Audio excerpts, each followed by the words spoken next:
So my name is Nikola Tutek. I'm 44 years old. I live in Rijeka, Croatia, where I teach at the University of Humanities, Department of English. I teach mostly Canadian literature. My wife is from Hungary, and we have 2 kids, and obviously all of us are multilingual.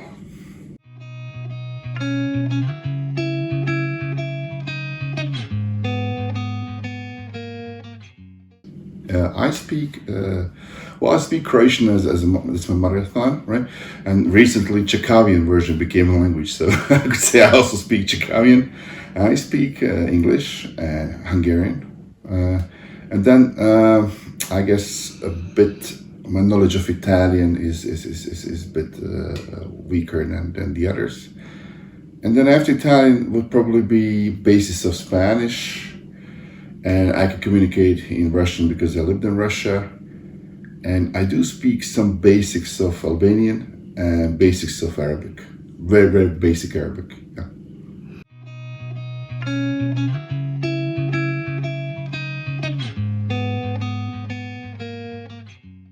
Well, we have twins. Me and my wife, funny, we have twins, a boy and a girl, and they're 9 years old. And describe my family. Well, we are just very, very happy family. We laugh all the time. That's what I can tell you about us.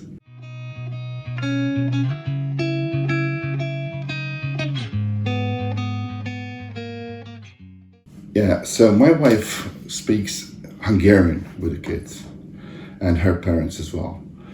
I speak mostly Croatian, 99% Croatian to the kids and my family as well. While me and my wife, we speak in English. We talk in English because we started our relationship in English, and then we found it very, very difficult to switch to another language. So we just, we stick to English. So the kids, they're exposed to 3 languages in one household, at least, yeah.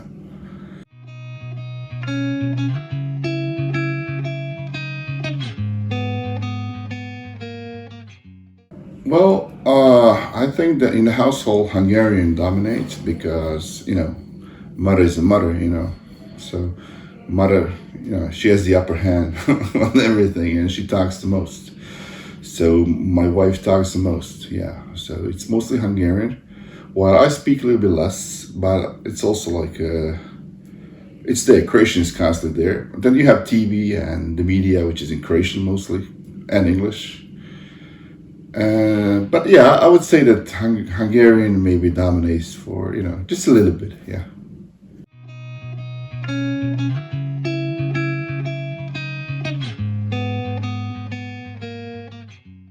We thought about that a lot, and we made a deal before the kids were even born. First of all, we found it impossible to switch to different language between each other. Because, when you start a relationship, when you start an emotional bond with somebody in a language, I think it's very difficult or maybe even impossible to change the language of love, Our language of love is English, so anyway, why would we change it? Why would we change? But we read some literature on bilingualism, bilingual families, and we actually found in the literature that the most important thing in bilingualism is consistent use of one language by one person. Meaning that one parent talks only one language. And in that way, that's what we read in the book at least, in that way, the children will not mix languages because they will connect languages to person. So they connect Croatian with me, and they connect Hungarian with their mother. Sometimes in these rare moments when I start talking Hungarian, kids always like, what? You can speak Hungarian? Yes, I told you I could, They were very surprised about that.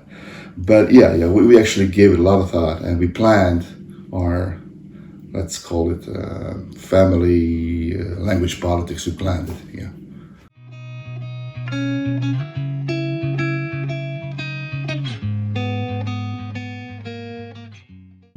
Well, it's hard to say. It's hard to answer. about the decisions within 9 or 10 year span. I guess another 10 years, so 20 years should pass, so we can actually know, and we can know, if it's good or not. But for now, I'm very satisfied. I'm very satisfied for one simple reason: they do speak 3 languages at the age of 9.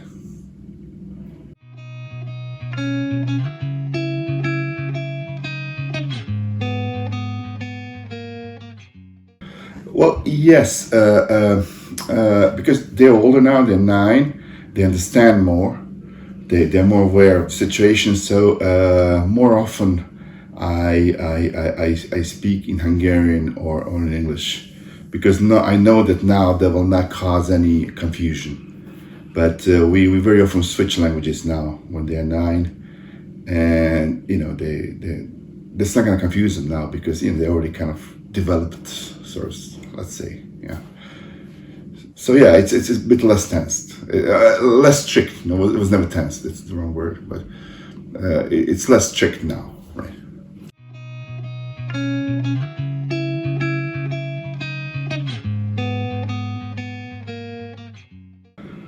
Well, I guess they were fine with that, but like the institution itself, they were fine with it, and they were happy about it, and they told me. Some people told me a couple of times. I heard that, wow, that's really cool that children can speak more languages. That's when we talk about the system itself. When we talk about other children, it wasn't always a positive experience. It wasn't always, because kids are different, and they feel unsafe if they don't understand something, what's happening. And sometimes our kids used Hungarian as a secret language, which made people around them very nervous. Sometimes even teachers very nervous. And I understand them fully. I understand them. It's and I told my kids, look, if you have something to say, well, be brave and say it in Croatian.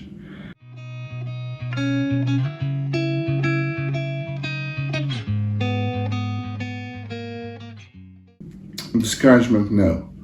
And encouragement, I'm not aware of any systematic encouragement by the system, by the school, by the country. Simply, it is the way it is.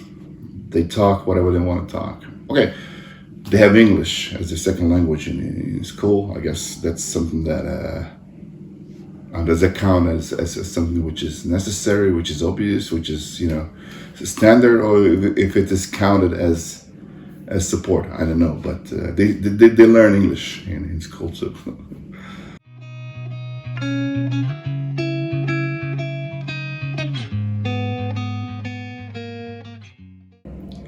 In general, I see that parents who are speakers of so-called small languages sometimes don't teach their children the language.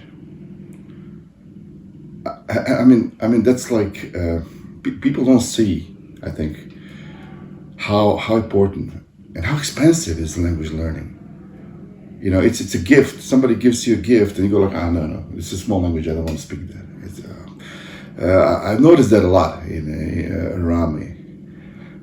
We also hang around with some families who are also bilingual, and most of the people are positive about it, of course. There's nothing bad about knowing anything, let alone a new language.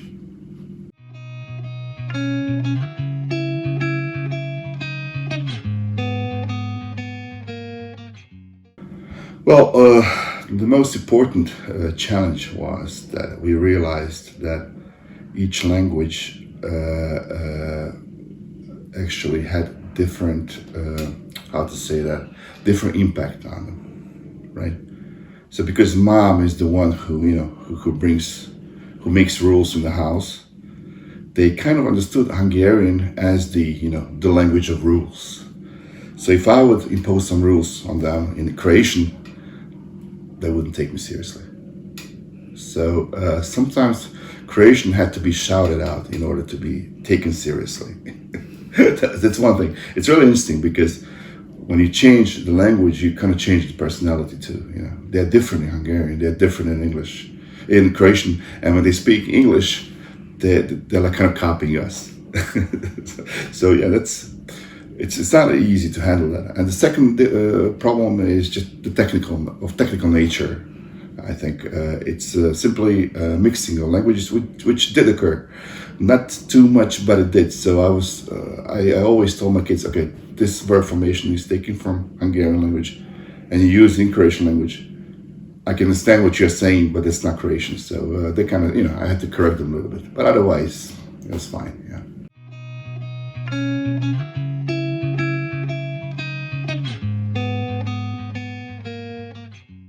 I think there are languages in our culture which are considered cool, and there are languages in our culture which are looked down upon, which is really sad. If your mother or father speaks Italian, and you speak Italian, everybody goes like, "Wow, you speak Italian." If your mother or father is Albanian, and you say a word in Albanian, they go like, "What the hell is that?" Wow. So yeah, I think those that speak those uncool languages can face a lot of, I'll even say problems in their everyday life. Hungarian is very special in that respect because it sounds really differently. It is very different. And very often, upon hearing Hungarian language, people react like, rolling their eyes, or what was that? Where did these people come from? So, yeah. But this is something that you shouldn't really take seriously, especially between kids. Kids always find a reason to laugh at somebody, and then they forget it in 5 minutes. So we should stubbornly keep bilingual.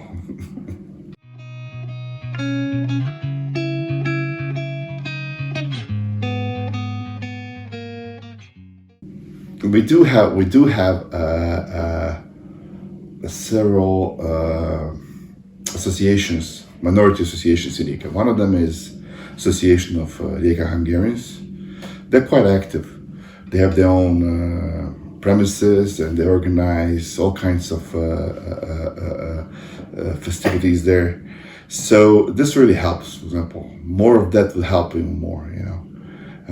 More of organized events in different languages would definitely help. When it comes to English, English. It's the ruling language in the world, so they can get English everywhere. But if there was more, maybe events in Hungarian or in other languages, Italian, Albanian, Serbian, or other languages which are spoken in the city, that would definitely help. Yeah.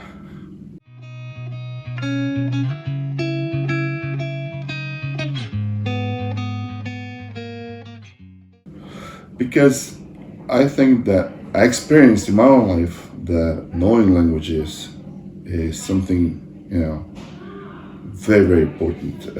For me, my job depends on it. So my bare existence depends on the fact that I can talk languages. In everyday life, in my travels, and I don't know how many times, I can't even count the times when knowing other languages was crucial and very important. It's simply the most important knowledge in human communication, language, and of course foreign languages. More foreign languages you talk, it's really true it's true that more languages you talk, more homelands you have, sort of saying, right? Yeah. So I want my children to experience the same thing, the freedom of being on Earth, and this freedom is definitely exercised through foreign languages.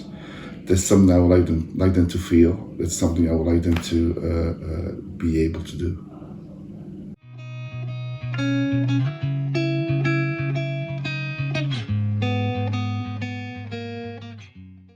Wonderful, wonderful. I think I wanted to learn more languages, not just three. Yeah.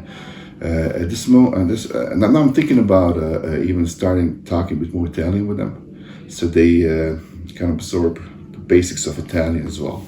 Because I'm almost sure that in future schooling they will in future they will study Italian in schools, and I want them to keep up. I want them to, regardless of what they're gonna do in their lives, regardless of what they will study, But I would like them to keep up, and continue with research in languages, in different ways of human verbal communication.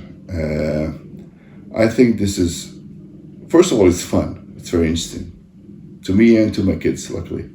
Second of all, it's very useful. And the third, it's very, very, very liberating. So, yeah, it was a great experience.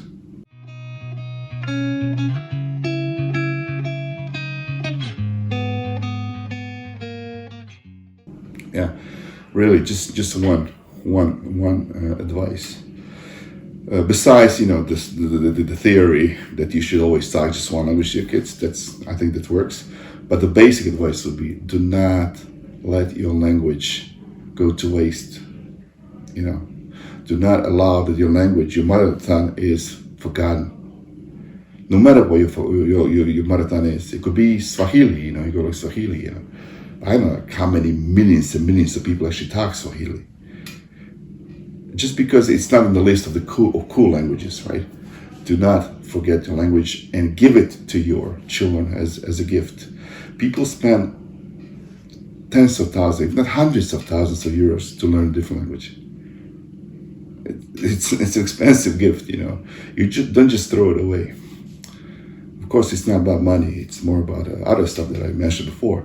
But this is my main advice. Do not let your mother tongue go to waste.